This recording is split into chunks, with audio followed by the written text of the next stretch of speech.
পড়াশোনা করছেন? পড়াশোনা করছিলাম, হালকা পাতলা। হালকা পাতলা করছি, বেশি করতে পারি নাই। এখন কি করেন? এখন এই যে মানুষের বাসায় টেলারি কাজ করি। টেলার্সে কাজ করেন? হ্যাঁ, মা তো অসুস্থ, তো মা যাইতে পারে না, আমি করি। মা কিছু করে না? মা এখন করতে পারে না, মাঝে মাঝে করেন। ও, সুস্থ হইলে আর কি করে সুস্থ থাকলে? সুস্থ ছোট ভাই থাকলে। না বোন? ছোট একটা বোন আছে। বোন আছে না? আচ্ছা, তো কি কারণে আসা হয়েছে প্রতিবেদনে?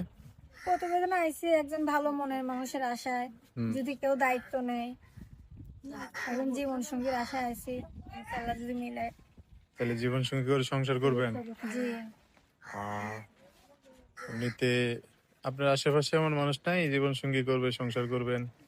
আছে তো, অনেক জায়গা থেকে বিয়ে শাদী আসে, কিন্তু যৌতুক চায়, এই জন্য মায়া দিতে পারে না। মানে টাকা পয়সা চাইলে আর হয় না, তাই না? হুম।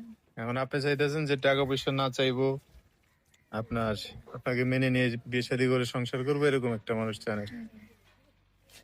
আপনার ভাইকে লেখাপড়া করাচ্ছেন? ভাই না বোন? বোন।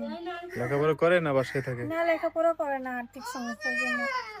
আহ, আচ্ছা, তো কেউ যদি চায় যোগাযোগ করবে কিভাবে? এই যে আমার হাতে একটা ছোট বাটন ফোন আছে। হ্যাঁ, এই নাম্বারে জি। নাম্বার বলতে পারবেন? নাম্বারটা তো মুখস্থ নাই। কথা বলে সব জানতে পারবেন।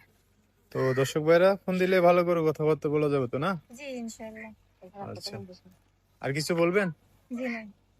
তো দর্শক, আপনারা তো শুনছিলেন না, আমি আর কথাবার্তা বিস্তারিত জানতে চাইলে ভিডিও থেকে নাম্বার নিয়ে সেই নাম্বার ফোন দিয়ে সব জানতে পারবেন। আজকের ভিডিও পর্যন্তই, দেখা হবে নতুন কোনো ভিডিওতে। সবাই ভালো থাকবেন, আল্লাহ হাফেজ, আসসালামু আলাইকুম।